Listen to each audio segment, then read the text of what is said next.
ఈరోజు వైఎస్ఆర్సిపి కరపత్రం అయిన సాక్షి దినపత్రికలో హజ్ కమిటీ మీద అవాకులు చవాకులు, అసత్యపూరితమైన మాటలు అందులో పొందుపరచడం జరిగింది. ఈరోజు హజ్ కమిటీ మీద ఏదైతే వాదన సాక్షి పత్రిక, అదేవిధంగా వైఎస్ఆర్సిపి నాయకులు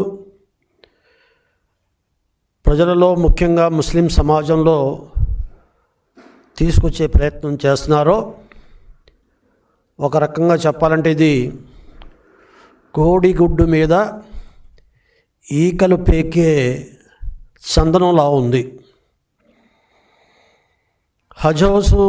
హజ్ కమిటీని సమర్థవంతంగా నిర్వహించడానికి, ఏవైతే హజ్ యాత్రికుల సౌలభ్యం కోసం రాష్ట్ర ప్రభుత్వం నుండి సౌకర్యాలు కల్పించడానికి ఎవరైతే నిష్ణాతులై ఉన్నారో, ఎవరైతే హజ్ ఎడల పవిత్ర భావంతో కలిగి ఉన్నారో అటువంటి వారితో కమిటీని నియమించింది ఈ ప్రభుత్వం, ప్రస్తుత ఎన్డీఏ ప్రభుత్వం. దీనిలో కొన్ని టెక్నికల్గా ఏవైతే నిష్ణాతులైన ధార్మిక పండితుల్ని నియమించాలో అది జరగలేదని హైకోర్టులో దీని మీద రిట్ పిటిషన్ ఫైల్ అయిన తర్వాత దాన్ని సరిచేసుకోవటానికి మరి ప్రభుత్వం కూడా ప్రయత్నం చేసింది, దాన్ని సరిచేసింది కూడా. ఆ లోపాలని సరిచేసి మళ్ళీ జీవో ఇవ్వటం జరిగింది. పాత జీవోలో జీవో 38లో ఏదైతే వ్యక్తులు కొనసాగుతున్నారో వాళ్ళనే కొనసాగిస్తూ కొత్తగా జీవో జరిగింది. అయితే ఇందులో కొందరు స్థానిక సంస్థలలో ఎన్నికైన వారి పదవీ కాలం ఇద్దరిది ముగిసింది. అదే రకంగా ఇంకోరి పదవీ కాలం ఇంకా ఉంది. అప్పుడే ఏదో కొంపలు అంటుకున్నట్టు హజ్ కమిటీ పవిత్రత పోయినట్టు దాన్ని భూతద్దాలో చూపెడుతూ మరి టెక్నికల్గా ఉండే అంశాన్ని దాన్ని మరి రాజకీయంతో ముడిపెట్టి దాని ద్వారా లబ్ధి పొందాలనే ధ్యేయంతో చిన్న విషయాన్ని పెద్ద విషయంగా సాక్షి దినపత్రికలో ప్రచురించి ఆ రకంగా ముస్లిం మనోభావాల్ని తమ వైపు తిప్పుకోవాలి, తెలుగుదేశం పార్టీ ఎన్డీఏ ప్రభుత్వం ఎడల మరి చెడ్డ పేరు తీసుకురావాలనే ఏకైక ఉద్దేశంతో అది రాసిన మరి వార్త తప్ప మరొకటి కాదు.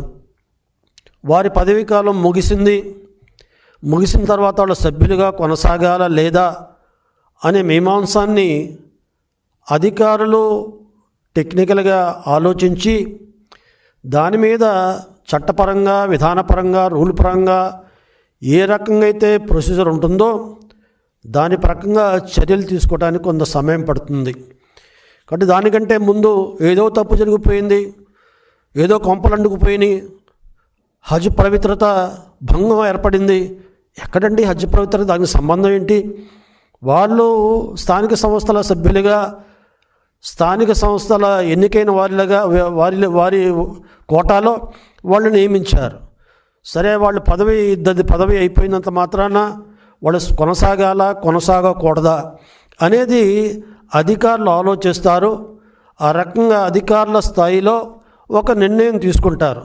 అంత మాత్రాన ఆగమేఘాల్లో హజ్ పవిత్రకు దెబ్బతీస్తుంది, తెలుగుదేశం ప్రభుత్వంలో ఈ రకంగా చేయటం పరిపాటి అయిపోయినట్టుగా ఈరోజు దాన్ని భూతద్దాలో చూపెట్టి మరి పబ్బం గడుపుకోవటం ఎంతవరకు సమంజసం అని ఈ సందర్భంగా వారిని ప్రశ్నిస్తున్నాను. ముగ్గురు అంటారు, ఇద్దరి సమయం అయిపోయింది. ఇంకో వారు స్థానిక సంస్థల్లో ఇంకా సెప్టెంబర్ వరకు వాళ్ళకి సమయం ఉంది అంటే మీరు ఇచ్చిన సమాచారంలో ఇద్దరు గురించి ఇవ్వటం పోయి ముగ్గురు గురించి కూడా మాట్లాడుతున్నారు. ముగ్గురు సమయం కూడా అయిపోయిందని చెప్తున్నారు. ఎక్కడ మీ వార్తలో నిజం ఉంది, నిజాయితీ ఉంది, చిత్తశుద్ధి ఉంది అనే సందర్భంగా ఈ సాక్షి పత్రికలను దాన్ని తందాన అంటూ దాని మీద స్పందిస్తున్న నాయకులకి ఈ సందర్భంగా నేను ప్రశ్నిస్తున్నాను. ప్రభుత్వంలో అన్ని విషయాలు చకచక జరగవు. కాబట్టి ప్రభుత్వంలో ఏదైనా సందర్భం వచ్చినప్పుడు, ఏదైనా విషయం వచ్చినప్పుడు దాని ఫైల్ సర్క్యులేట్ అవుతుంది. దాని యొక్క నిబంధనలు ఏంటి, దాని మీద ఏ రకమైన చర్యలు తీసుకోవాలి, ఏ రకమైన మరి అడుగులు ముందుకు వేయాలనేది ఆలోచించి తీసుకుంటారు. అంత మాత్రాన హజ్ పవిత్రత పేరుతో రాజకీయం పబ్బం గడుపుకోవటం వైఎస్ఆర్సీపీ పార్టీకి ఎట్టి పరిస్థితిలో తగదు. ఎందుకంటే వైఎస్ఆర్సీపీ ఎప్పుడు హజ్ మరి యాత్రల మీద మీరు చిత్తశుద్ధి చూపెట్టారు. మీరు ఎప్పుడైనా మరి ఆలోచించారా హజ్ యాత్రల కోసం ఒక హజ్ హౌస్ ఉండాలని? తెలుగుదేశం ప్రభుత్వం నాడు హైదరాబాద్లో మరి నాంపల్లిలో 11 అంతస్తుల భవనాన్ని హజ్ హౌస్ని నిర్మించి ఇచ్చిందంటే అది తెలుగుదేశం పార్టీ మైనారిటీల ముస్లింల చిత్తశుద్ధి. ఆ రకంగా ఈరోజు కూడా తెలంగాణలో ఉన్న హజ్ యాత్రికులందరూ ఆ హజ్ హౌస్లో ఆంధ్ర ప్రాంతం కానీ కర్ణాటక బోర్డర్లో ఉన్న వాళ్ళు కానీ ఆ 11 అంతస్తుల హజ్ హౌస్లో ఉండి సౌలభ్యాలు సౌకర్యాలు పొంది అక్కడి నుండి జిద్దాకు ప్రయాణం అవుతున్నారు. మీ వల్ల జరిగిందా? కాంగ్రెస్ పార్టీ వల్ల జరిగిందా? మా తెలుగుదేశం ప్రభుత్వ హయాంలో చంద్రబాబు నాయుడు గారు హైదరాబాద్లో హజ్ హౌస్ నిర్మించడం వల్ల జరిగింది. ఆ తర్వాత రాష్ట్రం విడిపోయిన తర్వాత విజయవాడలో ఒక హజ్ హౌస్ కట్టాలని నిర్ణయించాం, కడపలో ఒక హజ్ హౌస్ కట్టాలని నిర్ణయించాం. రాబోయే రోజుల్లో అక్కడ విమానాశ్రయం వస్తుంది. రాయలసీమ ప్రాంతంలో ముస్లింలు ఎక్కువగా ఉన్నారు, అక్కడి నుంచి ఎక్కువగా హజ్కు పోతుంటారని కడపలో 12 ఎకరాల వక్ఫ్ మరి స్థలంలో భూమిలో మరి చక్కగా 25 కోట్ల రూపాయలు ఖర్చు పెట్టి ఒక హజ్ హౌస్ని మసీదుని కడితే ఆ రకంగా కట్టి ఈ వైఎస్ఆర్సీపీ ప్రభుత్వానికి అప్పచెప్తే మీరేం చేశారు? ఆ హజ్ హౌస్ని, కడప హజ్ హౌస్ని మరి కోవిడ్ సెంటర్గా మార్చారు. అంతేకాదు దాని ఆలన పాలన చూడలేదు. మేము ఏదైతే 25 కోట్లు ఖర్చు పెట్టామో ఆ 25 కోట్లకి మించి ఒక పైసా మీరు ఖర్చు పెట్టలేదు. మీరు సరిగ్గా చూడకపోవటం వల్ల, దాన్ని ఉపయోగించుకోవటం విఫలవటం మూలంగా ఆ హజ్ హౌస్ పూర్తిగా నిరుపయోగమైంది. అసాంఘిక శక్తుల అడ్డాగా మారింది. అక్కడ తలుపులు పీక్కుని పోయారు, ఫ్యాన్లు పీక్కుని పోయారు, వైర్లు కనెక్షన్లు తీసుకుపోయారు, వైర్ స్విచ్లు కనెక్షన్స్ తీసుకుపోయారు. కొన్ని సందర్భాలలో అక్కడేమో అసాంఘిక శక్తులు ఆ ప్రాంతంలో ఉన్న మరి హజ్ హౌస్ యొక్క మరి తలుపులు ద్వారబంధాలని కిటికీలను కూడా మరి కాల్చి బూడిద చేశారు. మీరు ఎందుకు స్పందించలేదు? ఆనాడు ఎందుకు మీరు మాట్లాడలేదు? ఆనాడు ఎందుకు హజ్ హౌస్ని, కడప హౌస్ని పరిరక్షించలేకపోయారు? ఆ మసీదు పవిత్రను కాపాడలేకపోయారు? ఈరోజు మీరా మాకు చెప్పేది నీతులని ఈ సందర్భంగా వైఎస్ఆర్సీపీ వాళ్ళని ప్రశ్నిస్తున్నాను.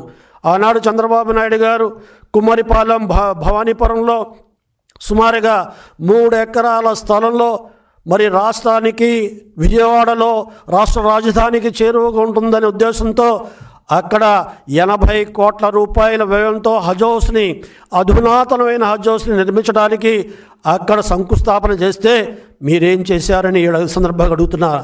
5 సంవత్సరాలు మీరున్నారు. ఆనాడు చంద్రబాబు నాయుడు గారు హజ్ హౌస్ నిర్మాణానికి 12 కోట్ల రూపాయలు ప్రతి సంవత్సరం ఇచ్చారు. హజ్ యాత్రికుల సౌలభ్యాని కోసం, హజ్ హౌస్లో పనిచేస్తున్న ఉద్యోగుల జీతాల కోసం 3 కోట్ల రూపాయలు ఇచ్చారు. ప్రతి సంవత్సరం 15 కోట్ల రూపాయలు ఇచ్చారు.